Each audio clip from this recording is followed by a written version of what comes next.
Hi everybody, welcome to the 6th lecture that is on definite integration.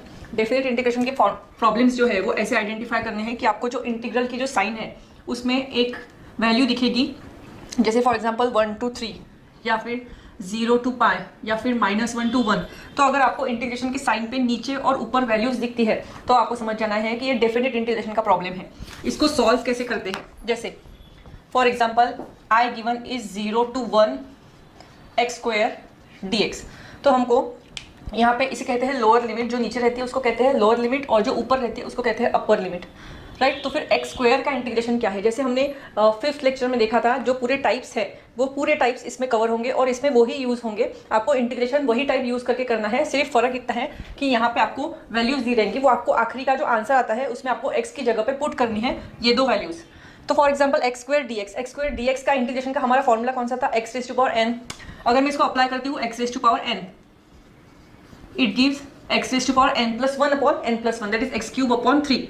अभी हमें क्या करना है, ये जो अपर लिमिट है ये हमको लिखना है ब्रैकेट के ऊपर के साइड, और जो लोअर लिमिट है ये हमको लिखना है ब्रैकेट की नीचे के साइड। तो हमको बेसिकली करना क्या है, जो अपर लिमिट है वो पहले पुट करना है, जो लोअर लिमिट है वो बाद में पुट करना है x की जगह पे, और बीच में देना है आपको माइनस की साइन।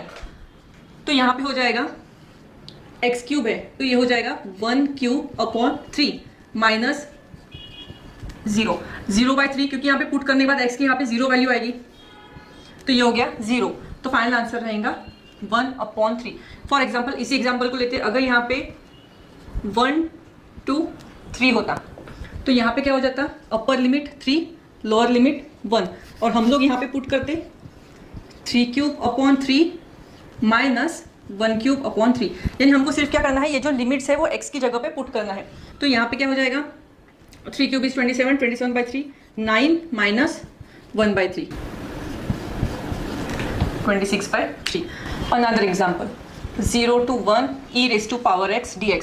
अब ये प्रॉब्लम है, e⁻x का हमको फॉर्मूला अप्लाई करना है इंटीग्रेशन का। e⁻x का इंटीग्रेशन, e⁻x अपर लिमिट हमने यहाँ पे रख दी, लोअर लिमिट यहाँ पे रख दी, x की जगह हमको पुट करना है लिमिट, तो ये हो जाएगा e⁻1 माइनस e⁻0, बीच में हमेशा रहेगा माइनस की साइन पुट करते वक्त, तो ये हो जाएगा e-1।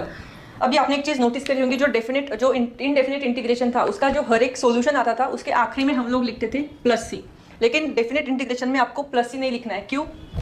अगर हम लोग यहाँ पे पुट भी करते हैं, सपोज यहाँ पे मैंने पुट कर दिया e⁻x +c और अपर लिमिट और लोअर लिमिट, तो यहाँ पे भी क्या आएगा, e⁻1 +c minus e⁻0 +c, और जब मैं ये ब्रैकेट ओपन करूंगी तो मुझे क्या मिलेगा, e⁻1 +c minus e⁻0 -c। +c और -c वैसे भी मेरे क्या होने वाले हैं, कैंसिल, क्योंकि ये जो +c है वो दोनों तरफ रहेगा और बीच में माइनस की साइन है तो इसकी साइन इन्वर्ट हो जाएगी, ये कैंसिल हो जाएगा और आखिरी आंसर आएगा मेरा e-1।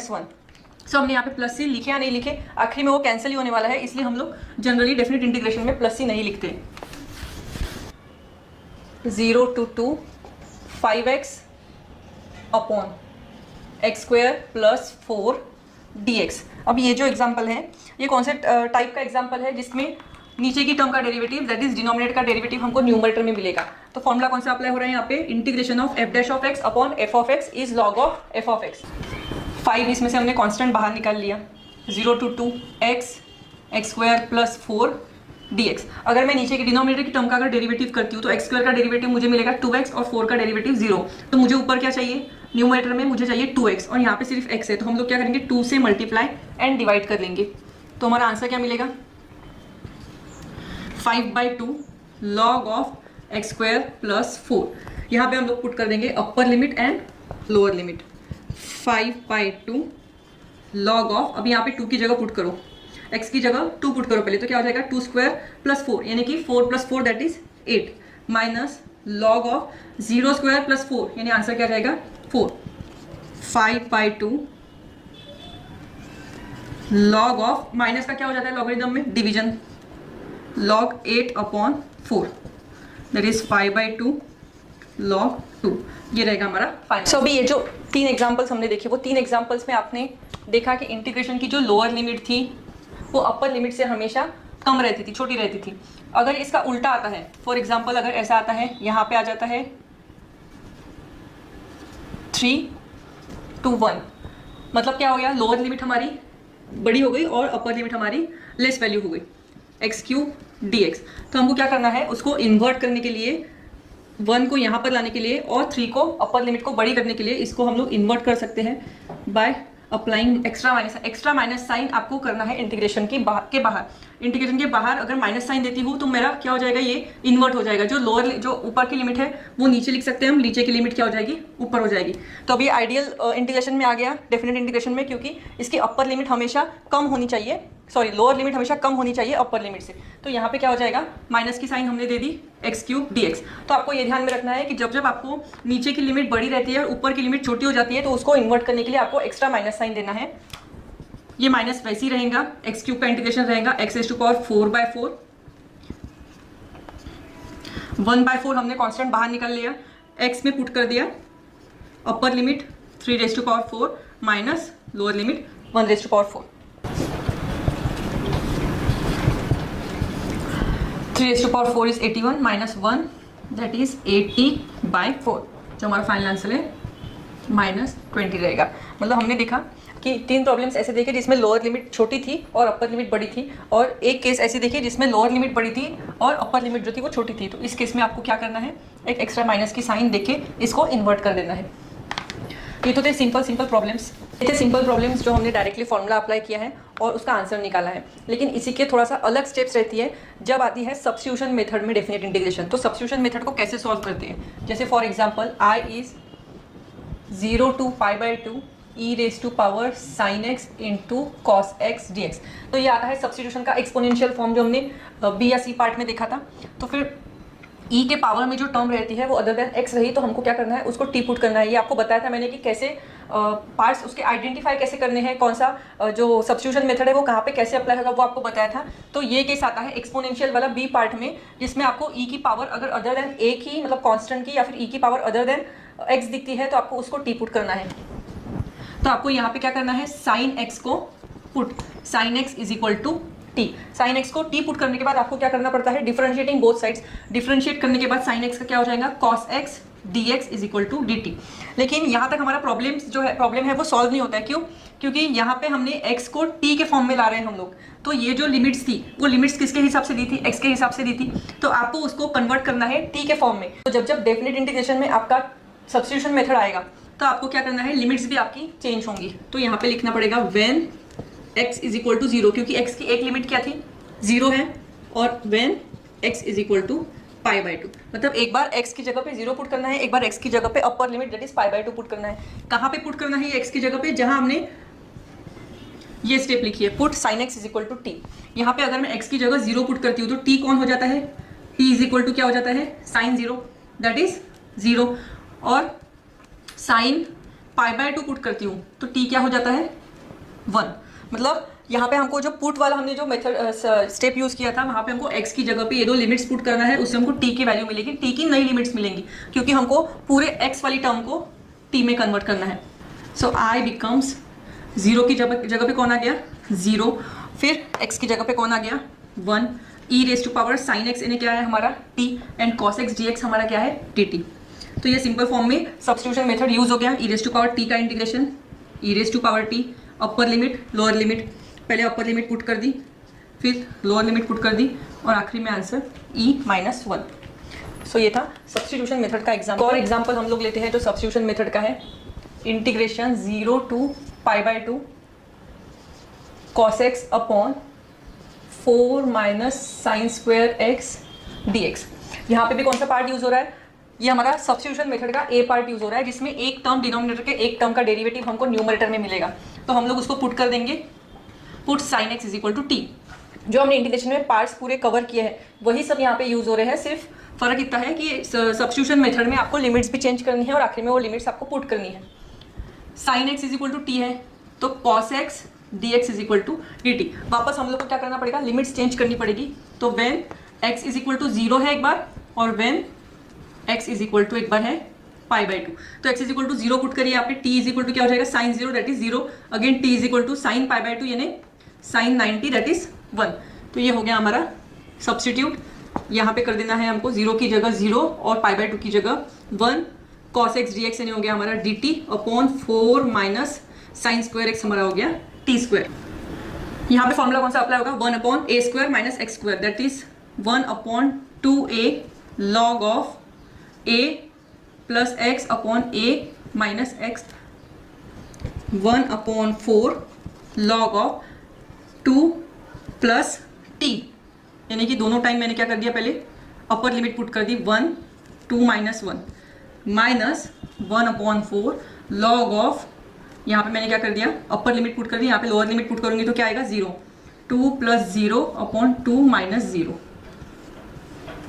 Upper limit lower limit, 1/4 log of 3/1 that is 3 minus log of 2/2 that is 1, तो यहाँ पे आ गया 1/4 log of 3 because log of 1 is 0। ऐसे होगा हमारा सॉल्व डेफिनेट इंटीग्रेशन का प्रॉब्लम जो आएगा सब्स्टिट्यूशन के under. So the first type जो था हमने वो सिंपल इंटीग्रेशन कैसे करना है और उसमें वैल्यूज कैसे पुट करना है डेफिनेट इंटीग्रेशन की वो देखा। फिर अगर उसकी लोअर लिमिट बड़ी रहेंगी और अपर लिमिट छोटी रहेंगी तो उसको कैसे इन्वर्ट करके माइनस साइन लगाना है वो देखा। प्लस सी हम लोग क्यों नहीं करते डेफिनेट इंटीग्रेशन में वो हमने देखा। फिर उसका सब्स्टिट्यूशन मेथड में क्या चेंज है, सब्स्टिट्यूशन मेथड में कैसे लिमिट्स पुट करते हैं, लिमिट्स कैसे चेंज करते हैं वो देखा। और जो आखिरी टाइप है डेफिनेट इंटीग्रेशन का वो है फॉर्मूला बेस्ड। एक उसमें प्रॉपर्टी यूज होती है 0 to 4 under root of x upon under root of x plus under root of 4 minus x dx। तो ये टाइप में आपको क्या करना है, बेसिकली जो प्रॉपर्टी यूज करना है वो प्रॉपर्टी ऐसा है कि आपको जहाँ जहाँ पे भी x है प्रॉब्लम में वो x को रिप्लेस करना है दोनों लिमिट्स का एडिशन माइनस x, यानी x will be replaced by दोनों लिमिट्स का एडिशन, मतलब 0 प्लस 4 माइनस x। ये आपको प्रॉपर्टी ध्यान में रखना है।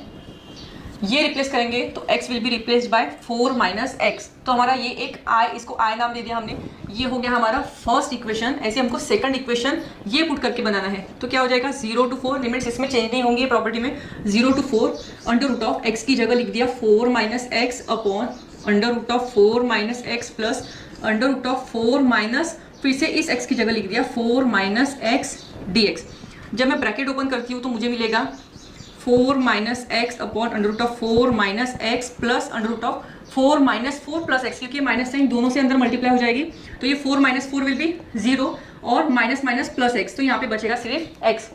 ये जो फाइनल सिंप्लीफाई करके हमारा जो आंसर आता है उसको हमको करना है इक्वेशन नंबर 2 मार्क। हमको इसके बाद में क्या करना है, इस प्रॉपर्टी में जो भी इक्वेशन नंबर 1 आया है, हमने जो क्वेश्चन को नाम दिया है इक्वेशन नंबर 1 और इक्वेशन नंबर 2 को हमको करना है ऐड। तो हमको लेफ्ट हैंड साइड पे ऐड करना पड़ेगा, तो i plus I will be 2i और ये दोनों इंटीग्रेशन की साइंस ऐड कर दी। तो 0 to 4 under root of x upon under root of x plus under root of 4 minus x dx plus integration 0 to 4 under root of 4 minus x upon under root of 4 minus x plus under root of x dx। तो क्या हो गया हमारा, दोनों denominator same हो गए। Denominator same हो गए तो हम लोग एक टाइम लिखेंगे, तो 2i will become integration 0 to 4, limits दोनों की सेम है तो एक ही बार लिख दी। डिनोमिनेटर में आएगा under root of x plus under root of 4 minus x dx और न्यूमरेटर भी दोनों ऐड हो जाएंगे। तो क्या आ जाएगा under root of x plus under root of 4 minus X. यहाँ पे आपने देखा न्यूमरेटर डिनोमिनेटर पूरे सेम हो गए, यहाँ पे कैंसिल होकर क्या हो जाएगा 1। तो बेसिकली यहाँ पे 0 to 4 1 dx, 1 का इंटीग्रेशन हो जाएगा x अपर लिमिट लोअर लिमिट, तो 2i is equal to 4 minus 0, यानी x की जगह हमने सिर्फ लिमिट पुट करी तो 4 माइनस 0 दैट इज 4। तो 2i इज 4, तो i विल बी 4/2 यानी कि 2, तो i will be final answer हमारा क्या रहेगा 2। तो इसमें ये प्रॉपर्टी यूज करना है आपको, x को रिप्लेस करना है दोनों लिमिट्स का addition minus x। Same property इसे यूज करके सेकंड प्रॉब्लम है 0, इसको भी i नाम दे देंगे, 0 to π/2 under root of sine x upon under root of sine x plus under root of cos x dx।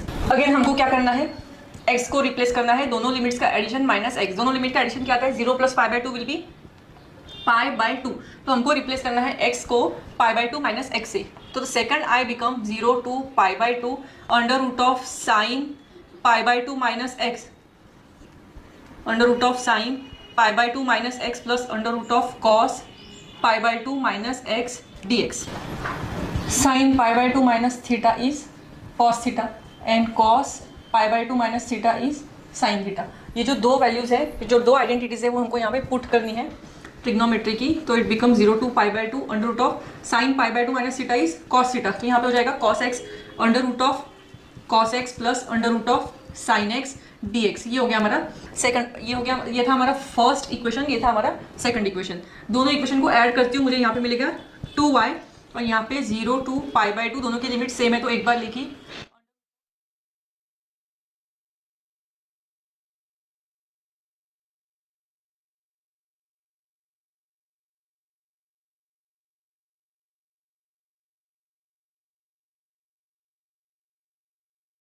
Denominator same हो गए, अगेन हमने लिख दिया 0 to π/2। न्यूमरेटर को ऐड कर दिया sine X under root of cos X upon under root of sine X plus under root of cos X D X. दो cancel होके हो गए 1 0 to π/2 1 dx। 1 का हो जाएगा x π/2 to 0 यानी कि π/2 माइनस 0 दैट इज π/2। तो 2i विल बी π/2, तो i विल बी, i यहाँ पे 2 नीचे आ जाएगा और नीचे मल्टीप्लाई हो जाएगा तो i विल बी π/4, राइट। ये रहेगा हमारा फाइनल आंसर ये टाइप के लिए। द थर्ड एग्जाम्पल इज, हम लोग इसको i, पहले i ये कर देते हैं, नाम ले देते हैं 0 to π x sine x into cos square x D x. ये हो गया हमारा equation number 1। x will be replaced by 0 plus pi minus x. तो यहाँ पे हमको दूसरा i मिलेगा 0 to pi minus x sine pi minus x cos square pi minus x D x. यहाँ पे अगेन ट्रिग्नोमेट्री की दो आइडेंटिटी हमारी यूज होगी, that is sine pi minus x is sine x and cos pi minus x is minus cos x. ये दो identity आपको ध्यान में रखनी है प्रॉब्लम सॉल्व करने के लिए। तो ये हो जाएगा integration 0 to pi minus x, sine pi minus x will be sine x and cos pi minus x है माइनस कॉस एक्स, लेकिन माइनस को हम लोग यहाँ पे क्या दिख रहा है, यहाँ पे स्क्वायर दिख रहा है, तो माइनस का स्क्वायर अगेन क्या हो जाएगा प्लस, तो it becomes cos square x D x. ये हो गया हमारा इक्वेशन नंबर 2। अभी इन दोनों को मैंने ऐड कर दिया। लेफ्ट हैंड साइड में मुझे मिलेगा 2y और right hand side 0 to pi x sine x into cos square x D x. अब ये जो साइन एक्स और कॉस स्क्वायर एक्स है ये टर्म को मैंने अंदर ब्रैकेट में दोनों को मल्टीप्लाई किया, तो it become 0 to pi sine x cos square x D x, और ये माइनस है तो यहाँ पे minus 0 to pi x sine x cos square x D x. Basically हमने क्या किया, ये टर्म डायरेक्टली ऐड करने के बजाय यहाँ पे दोनों को ये जो है ये ब्रैकेट दोनों को मल्टीप्लाई कर दिए और फिर सेपरेट करके लिखा। ऐसा क्यों लिखा, क्योंकि ये दोनों सेम हो गए, एक प्लस में आ गया ये माइनस में आ गया, ये दोनों कैंसिल होके एक जो कैंसिल करके बचेगी कौन सी टर्म, सिर्फ ये टर्म बचेगी। पाई बीइंग कांस्टेंट इसको बाहर निकाल लेते हैं, अंदर बचेगा sine x into cos square x D x. अभी यहाँ पे हम लोग क्या अप्लाई करेंगे, हमने जो दो प्रॉब्लम इसके पहले के जो प्रॉपर्टी पी वाली प्रॉपर्टी पुट करके देखे, उसमें क्या होता था, न्यूमरेटर आता था डिनोमिनेटर आता था, दोनों सेम आते थे, कैंसिल होके 1 होता था और उसके बाद में हम लोग 1 का formula directly integration of 1 is x करके हम लोग लिमिट्स पुट करते थे। लेकिन हर एक केस में ऐसा 1 आएगा ऐसे कंपलसरी नहीं है प्रॉपर्टी पुट करके, ऐसे टाइप का भी आए तो यहाँ पे हमको क्या अप्लाई करना पड़ेगा, हमको सब्स्टिट्यूशन मेथड अप्लाई करना पड़ेगा। क्योंकि कॉस को अगर मैं टी पुट करती हूँ, सिर्फ कॉस की टर्म को, यहाँ पे मैं सब्स्टिट्यूशन की मेथड बताती हूँ, put cos X is equal to T, तो कॉस एक्स का या क्या हो जाएगा minus sine x D X is equal to D T, जिसमें साइन की टर्म कवर हो गई, जो माइनस है वहाँ पे शिफ्ट कर दिया तो sine x D x will be minus D T. तो हम लोग यहाँ पे माइनस डी टी लिख देंगे क्योंकि साइन एक्स डी एक्स भी हो गया कवर, इसमें ये भी हो गया। अभी बच्चे सिर्फ लिमिट्स, क्योंकि सब्स्टिट्यूशन में मैंने इसके प्रीवियस प्रॉब्लम में बताया कि सब्स्टिट्यूशन मेथड में आपको लिमिट्स चेंज करनी पड़ती है। तो when x is 0 and when x is pi, तो जब साइन 0 यहाँ पे करती हूँ, कॉस 0 यानी टी क्या हो गया 1, क्योंकि मैं x की जगह क्या पुट किया मैंने 0 पुट किया, एंड कॉस पाई यहाँ पे क्या हो जाता है t इज इक्वल टू -1। तो यहाँ पे जो मैंने आपको बताया था 2i इज इक्वल टू 0 की जगह क्या हो गया 1 और पाई की जगह क्या हो गया -1। पाई जो बाहर कांस्टेंट था, साइन एक्स डी एक्स यानी हो गया माइनस डी टी और कॉस स्क्वायर यानी हो गया T square minus D T, तो यहाँ पे माइनस डी टी लिखना है, ठीक है। तो ये माइनस साइन मैंने बाहर निकाल ली, तो ये माइनस यहाँ पे आ जाएगा, माइनस पाई हो जाएगा। अभी मैंने क्या बताया था, जब स्टार्टिंग में हमने डेफिनेट इंटीग्रेशन स्टार्ट किया था तब क्या बताया था कि लोअर लिमिट हमेशा छोटी वैल्यू रहती है और जो अपर लिमिट है वो हमेशा बड़ी वैल्यू रहती है। अगर उल्टा हो गया तो हमको क्या करना है, उसको इन्वर्ट करके हमको उसको एक्स्ट्रा की माइनस साइन लगाना है। तो अगर मैं इसको 2i इज इक्वल टू पाई ये कर देती हूँ इन्वर्ट माइनस पाई और 1, तो यहाँ पे मुझे बाहर माइनस एक्स्ट्रा साइन लगानी पड़ेगी, और जो माइनस साइन बाहर की है और ये जो माइनस साइन है जो पाई को लगी हुई थी जो मैंने बाहर निकाली थी, वो माइनस और ये माइनस कैंसिल होकर क्या हो गया प्लस, और ये हमारा इन्वर्ट भी हो गया T square D T pi ये हो जाएगा टी स्क्वायर का क्या हो जाएगा टी क्यूब बाई 3 1 और -1, therefore 2i becomes pi by 3, constant बाहर निकालिए और टी की जगह एक बार 1 पुट करिए, क्या हो जाएगा 1 क्यूब माइनस ऑफ -1 का क्यूब, तो पाई बाई 3 1 क्यूब इज 1 और -1 का फिर से हो जाएगा -1 का cube -1 minus minus becomes plus, ये हो जाएगा 2 पाई बाई 3। ये हो गया हमारा फाइनल आंसर 2i के लिए, लेकिन हमको चाहिए i, तो i का जो कोएफिशिएंट है 2 वो वहाँ पे शिफ्ट कर दिया, यहाँ पे 2 आ जाएगा, दोनों 2 कैंसिल हो जाएंगे, पाई बाई 3। सो ये थे हमारे डेफिनेट इंटीग्रेशन के टाइप्स। डेफिनेट इंटीग्रेशन के 3 टाइप्स थे, जो एक सिंपल टाइप था बेसिक, उसमें आपको बताया गया कि अगर लोअर लिमिट बड़ी रहेंगी और अपर लिमिट छोटी रहेंगी तो उसको इन्वर्ट करके माइनस साइन लगाना है आपको, राइट। सेकंड टाइप जो था वो सब्स्टिट्यूशन का टाइप था। सब्स्टिट्यूशन के टाइप में आपको बताया गया कि लिमिट्स कैसे चेंज करना है अकॉर्डिंग टू जो हमने जिसको हमने सब्स्टिट्यूट किया है उसके अकॉर्डिंग आपको लिमिट्स चेंज करना है, वो बताया गया। और जो थर्ड टाइप था उसमें था एक फॉर्मूला यूज हुआ है, एक प्रॉपर्टी यूज हुई है जिसमें आपको लिमिट्स का मतलब एक्स को रिप्लेस करना है, दोनों लिमिट्स का एडिशन माइनस एक्स। तो ये 3 टाइप से आपको सॉल्व करना पड़ता है डेफिनेट इंटीग्रेशन का प्रॉब्लम। सो हम लोग नेक्स्ट लेक्चर में मिलते हैं जो लैप्लास पे रहेगा, जिसमें ये सब पूरे टाइप्स आपको कवर करेंगे, जिसमें integration, derivative and partial fraction, logarithm, जो अभी तक जितना भी सीखा फैक्टराइजेशन, सिंथेटिक डिवीजन, वो सब अप्लाई होगा पूरा का पूरा लैप्लास ट्रांसफॉर्म में। तो उसमें हम लोग मिलते हैं। So see you in the next lecture and subscribe करिए, लाइक करिए, बेल आइकॉन जरूर प्रेस करिए। Bye for now.